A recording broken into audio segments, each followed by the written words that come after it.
l'huile de palme tue des gens. C'est un truc de fou, on le voit pas ça, tout ça. Nous on arrive, on est vraiment à la fin de la chaîne. Le greenwashing, c'est cette mauvaise manie qu'ont pris les grandes entreprises et les industriels de verdir leur image pour nous faire croire à nous consommateurs que ce que nous achetons fait du bien à notre planète. Tu sais, maintenant, parfois, on s'arrête en prenant un paquet et on dit « Ah tiens, il y a un... T'as vu, ils ont changé le truc. » Et ça, tu te dis « Bon, on va prendre ça du coup, parce que je pense que c'est bien pour la planète. » Je me suis jamais dit qu'ils étaient en train de m'enfumer en plaçant ce logo-là, ou en grossissant tel truc. Avant c'était petit, maintenant c'est gros. Capsule fabriquée en aluminium, maintenant c'est comme ça. Alors du coup, tu es devant le truc, tu dis « Ah bon, c'est bien l'aluminium ?» Et puis comme c'est comme ça, tu te dis « Ouais, ça doit être bien, sinon ils ne l'auraient pas mis. » Il y a des parties de notre planète qui disparaissent, qui sont cramées, pour fabriquer des produits de consommation courante. L'huile de palme, il y en a partout. Il y en a partout. Et il y en a qui ont inventé, ils ont écrit « huile de palme durable ». C'est grave parce que ça détruit notre planète. C'est grave parce qu'on brûle des forêts entières, avec tout ce qu'il y a dans les forêts. Vous voyez une forêt? Tout ce qu'il y a dedans qu'on ne voit pas quand on prend une photo de forêt, tout ça aussi, ça part pour planter, pour faire de l'huile de palme, parce que c'est l'huile la moins chère. L'huile de palme tue des gens, parce qu'il faut brûler des forêts, parce qu'il y a des gens qui habitent dedans ou à côté. Enfin voilà, c'est un truc de fou. On le voit pas ça, tout ça. Nous, on arrive, on est vraiment à la fin de la chaîne. Nous, on est devant un rayon, il y a des M&M's. Ok, j'en prends. Là où il y a un petit peu de lumière quand même, c'est que s'ils sont obligés de faire ça, de verdir leur image, c'est parce que de l'autre côté, ils savent que nous, on est en train de prendre conscience quand même depuis un moment.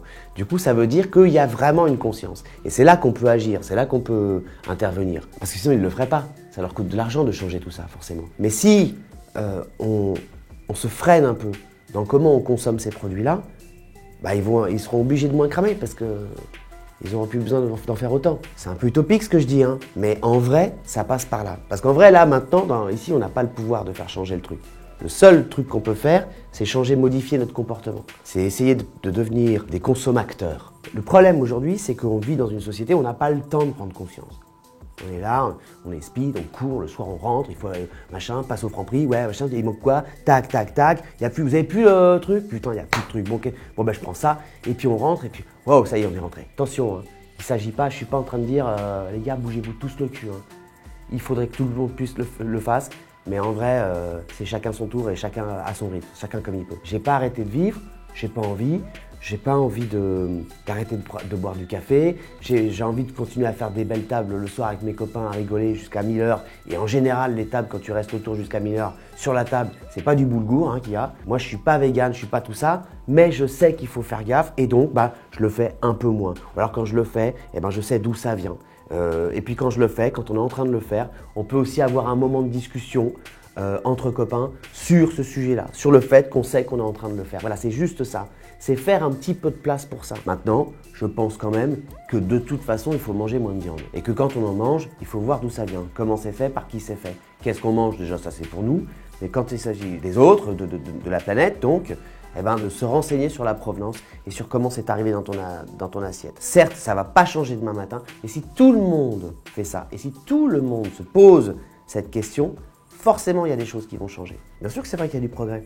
Bien sûr que c'est bien d'avoir une voiture électrique, sauf qu'il y a un problème, c'est que, encore une fois, dans le maximum qu'on nous propose pour nous déplacer en termes de respect de la planète, c'est la voiture électrique, il y a des batteries qui sont fabriquées avec du lithium. Les batteries au lithium de cette voiture, dont je pensais que j'avais fait le truc génial, ça pollue autant. C'est pas la voiture qui pollue pour le coup, mais c'est comment on va chercher pour fabriquer la voiture. Je pense pas que le mec qui a inventé ça au début se soit dit « Putain, je vais leur mentir en inventant une voiture, dire qu'elle pollue pas, mais qu'elle pollue. » Je suis le premier à avoir acheté, j'ai foncé quand il y a eu une voiture hybride qui est sortie. Je l'ai pris, j'étais tout content. Et puis je me disais, je suis en train de sauver des ours. Et j'imaginais qu'ils étaient sur la plage arrière. Mais Manu, des lunettes de soleil. Putain, Manu est vraiment cool, il a acheté une bagnole.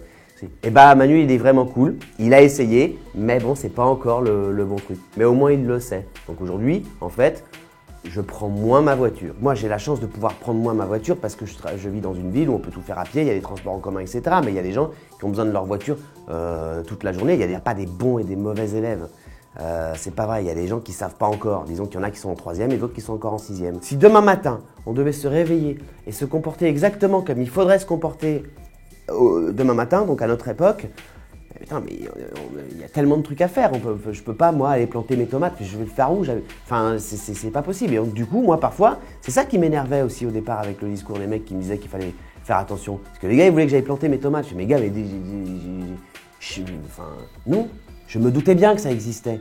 Je ne savais pas que c'était à ce point, aussi gros, à si grande échelle et à ce point en ce moment. C'est ça que j'ai réalisé. Moi, j'avais besoin, je fais partie de ces mecs qui triaient, qui achetaient bio, machin. Ouais, j'ai toujours fait ça.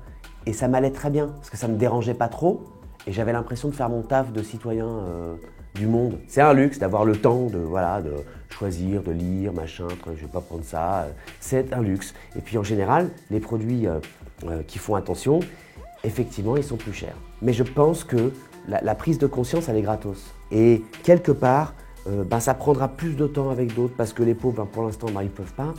Mais de savoir, je pense que c'est déjà très important.